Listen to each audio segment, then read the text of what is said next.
नमस्कार। श्री महाभारत के आदि पर्व के अंतर्गत पोलोम पर्व में अष्टम अध्याय प्रारंभ करते हैं।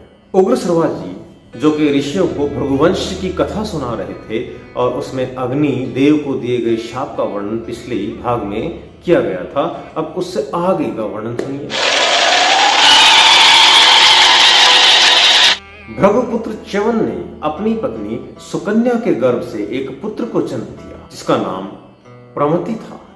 महात्मा प्रमति बड़े तेजस्वी थे। फिर प्रमति ने घृताची अप्सरा से रुरु नामक पुत्र उत्पन्न किया तथा रुरु के द्वारा प्रमद्वरा के गर्भ से शुनक का जन्म हुआ। शुनक महान सत्वगुण से संपन्न तथा संपूर्ण भृगुवंश का आनंद बढ़ाने वाले ऋषि थे। वे जन्म लेते ही तीव्र तपस्या में संलग्न हो गए। इसके बाद उनका जो अविचल यश था चारों दिशाओं में फैल गया। हे ब्राह्मणों, मैं महातेजस्वी रुरु के संपूर्ण चरित्र का विस्तार पूर्वक वर्णन करूंगा। आप सबके सब ध्यान से सुनिए। पूर्व काल में स्थूल केश नाम के एक विख्यात तपस्वी थे। वह तप और विद्या से संपन्न महर्षि थे जो समस्त प्राणियों के हित में लगे रहते थे।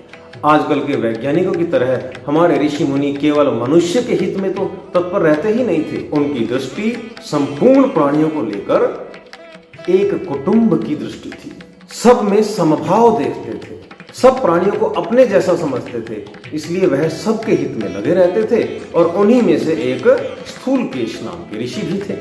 इन्हीं महर्षि के समय की बात है। गंधर्व राज विश्वावसु ने मेनका के गर्भ से एक संतान उत्पन्न की। भृगुनंदन शौनक मेनका अप्सरा ने गंधर्व राज द्वारा स्थापित किए हुए उस गर्भ को पूरा होने के बाद स्थूल केश मुनि के आश्रम के निकट जन्म दिया।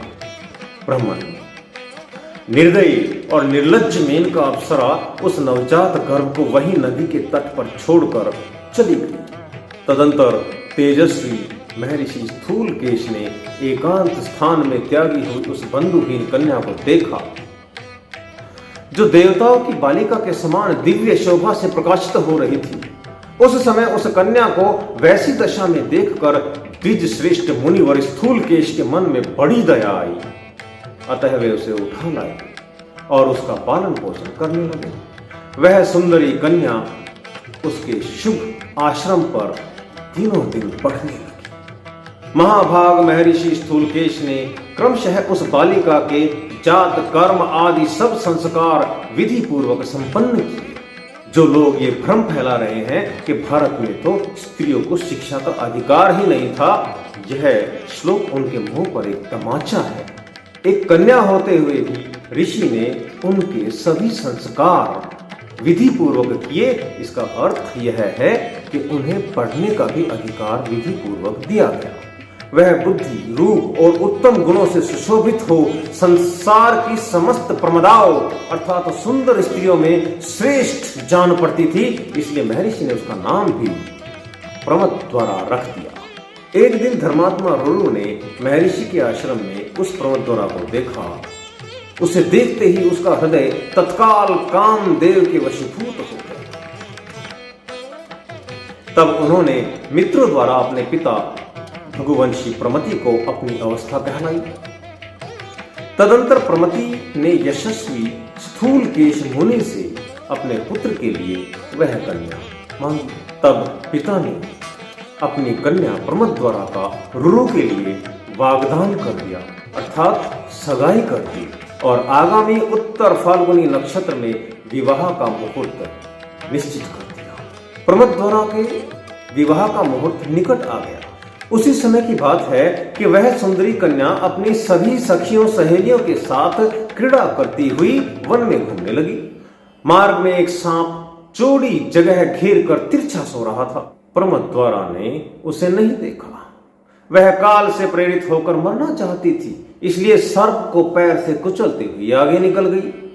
उस समय काल धर्म से प्रेरित हुए उस सर्प ने उस असावधान कन्या के अंग में बड़े जोर से अपने विष भरे दांत गड़ा दिए। उस सर्प के डस लेने पर सहसा पृथ्वी पर गिर पड़ी। उसके शरीर का रंग उड़ गया, शोभा नष्ट हो गई, आभूषण इधर उधर बिखर गए, चेतना लुप्त हो गई। उसके बाल खुले थे। अब वह अपने उन बंधुजनों के हृदय में विषाद उत्पन्न कर रही थी जो कुछ ही क्षण पहले अत्यंत सुंदरी एवं दर्शनीय थी। वही प्राण शून्य होने के कारण अब देखने योग्य नहीं रह गई थी। वह सर्प के विष से पीड़ित होकर गाढ़ निद्रा में सोई की भांति भूमि पर पड़ी थी। उसके शरीर का मध्य भाग अत्यंत कृश था। वह उस अचेतन अवस्था में भी अत्यंत मनोहारिणी जान पड़ती थी। उसके पिता स्थूलकेश ने तथा अन्य तपस्वी महात्माओं ने भी आकर उसे देखा। वह कमल किसी कांति वाली किशोरी धरती पर चेष्टा रहित पड़ी हुई थी।